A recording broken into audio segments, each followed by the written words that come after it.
Pameran otomotif Gaikindo Indonesia International Auto Show (GIIAS 2021) menjadi bukti kesiapan industri otomotif nasional untuk beralih ke energi yang ramah lingkungan. PT PLN Persero pun mengapresiasi sebagian besar agen tunggal pemegang merek ATPM Otomotif yang sudah memperkenalkan jajaran produk listriknya dalam gelaran otomotif terbesar di Asia Tenggara pada tahun 2021 ini.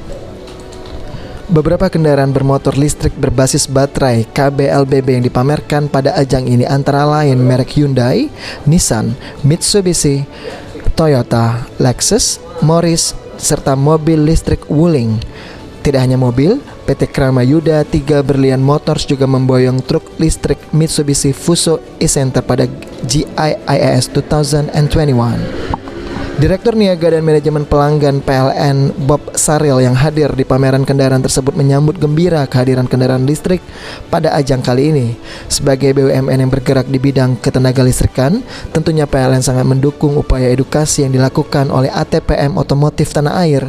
Bahkan PLN sudah mendukung ekosistem kendaraan listrik untuk terus tumbuh sebelum pameran ini berlangsung. Dalam mendukung ekosistem kendaraan listrik, PLN sudah membangun stasiun pengisian kendaraan listrik umum (SPKLU) sebanyak 50 unit SPKLU.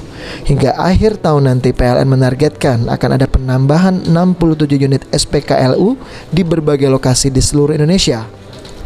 Sementara dari sisi memberikan kemudahan untuk masyarakat, PLN berinovasi dengan menciptakan aplikasi Charge In yang terintegrasi dengan Super Apps PLN Mobile. Pelanggan bisa mencari info SPKLU terdekat, juga pengalaman terkait kendaraan listrik lain dalam satu aplikasi saja. PLN juga bekerja sama dengan ATPM Otomotif untuk memberikan kemudahan kepada pelanggan yang baru membeli kendaraan listrik melalui kerjasama ini. Begitu pelanggan membeli mobil, maka akan langsung bisa dilayani oleh PLN.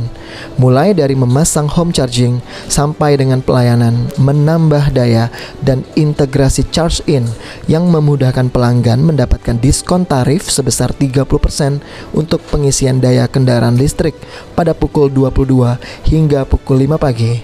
Suzan Oktaria, PAL TV.